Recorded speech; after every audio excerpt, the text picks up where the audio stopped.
Hey guys, Dave Voss here with another Ableton tutorial for you. This time I want to do some reversed reverb synth chord patterns. Sometimes you want to put a reverb directly on an instrument or send directly to a reverb. Sometimes there's a bit of a worry that it's going to mask the initial attack of the instrument, and in this case that's what I was worried about. So I've got this part here. Let's just solo it first of all. These chords just with a sort of polysaw based massive patch.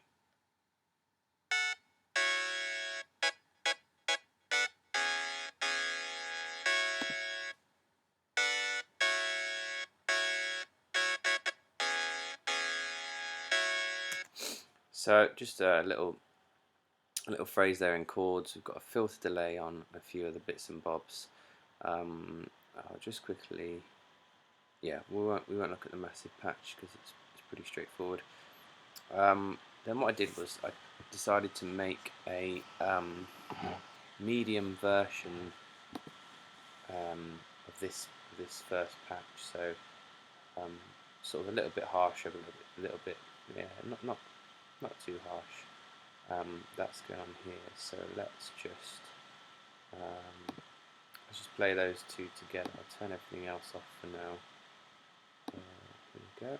Turn all these off. And these are the two together, sort of harshest and medium.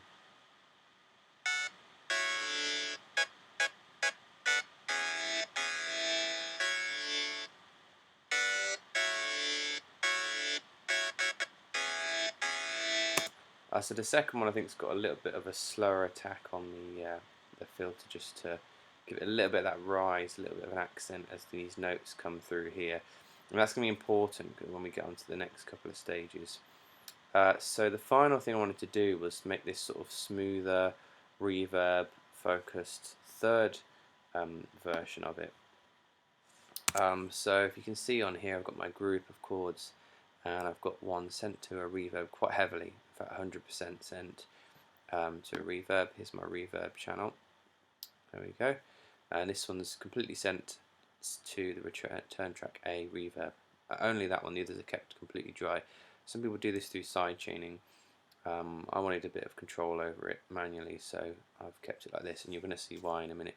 So from left to right, we've got the chords here, which is our harshest dry sound if you want them. We've got sort of medium, a slightly softer, less harsh sound here of the same chords, and another copy of it here which is reverbed, and again smoother sine waves and things going on in that massive patch. So I was happy with that. That was cool, that was good.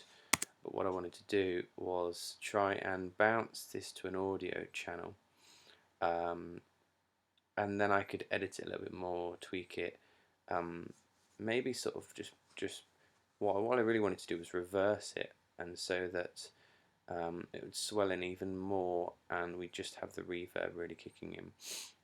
So what I did was make another audio channel down here, and if you go to inputs and just choose, in this case is the group, because we've got three things coming through, you could choose any of those chord channels, but it means this channel here is going to receive all of these above it. They're going to play, and it's going to record into this channel here, meaning we'll have it basically bounced to audio. It's a quick way to do it. So all we have to do is arm this channel.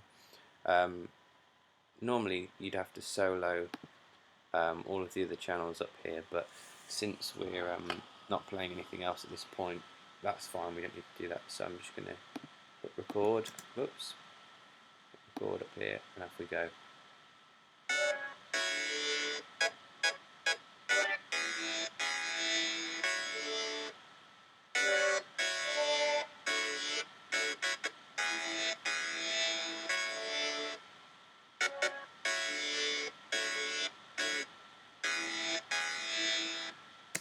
There we go. We're not going to loop, we can let it overrun a little bit, but if you want to be tidy, you could just trim this down a little bit. Okay, what I'm going to do now is I'll take this out of record and record enable. Let's just click on this. Now we've got it here as a little bit of an audio sample, so we can play around with it a little bit more. What I'm going to do is just hit reverse first of all, and it's going to flip this around for us. So let's just solo this and see how it sounds on its own now.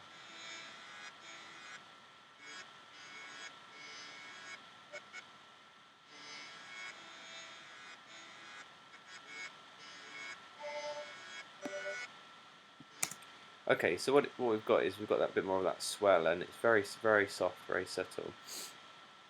So now what I'm going to do is just use these MIDI notes here at the top as a guide to be able to chop this so that the notes here in this audio sample end in line with the MIDI notes above it. Just so this one here, for example, wouldn't be any use because it's kind of in this gap, and we're going for a glitchy feel where everything ends nicely and leaves gaps. So about here, where your MIDI note ends, there may be a faster way to do this, but this will do for now. I'm just going to chop things and delete anything that's below a gap here. So anything here will do. I'm doing it quite rough, but it doesn't really matter. So, in fact, let's take before this note, so we don't get a sort of blip.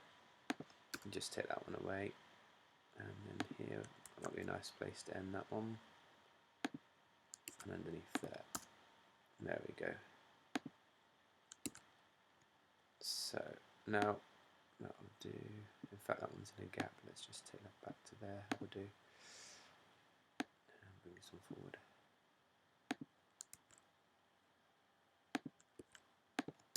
I'm just being quite rough with it because it's going to be masked by these chords at the top anyway. It's just sort of an extra layer. So let's get rid of all that. Let's see how that sounds for starters. So I'm going to take it out of solo and just see what's going on here. The chords may be a bit wrong here, but we can change that.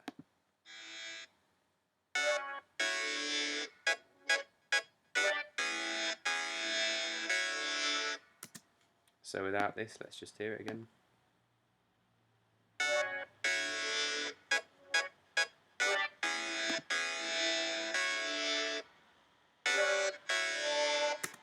So it gives it a little bit more depth, a little bit more room. I'm not going to keep doing it all for you, but I'll show you here with drums and everything what it sounded like when it came together with a little bit more careful tweaking. So I'll play you out with this. If you check the description of the video, I've put in a link to my new free ebook. Please go and download it. Hopefully make use of it, leave some comments and let me know what you think of it. It's got some sort of beginner tips on moving from Logic to Ableton and also some more advanced techniques. And please subscribe to the channel and stay tuned for some more videos. Here we go.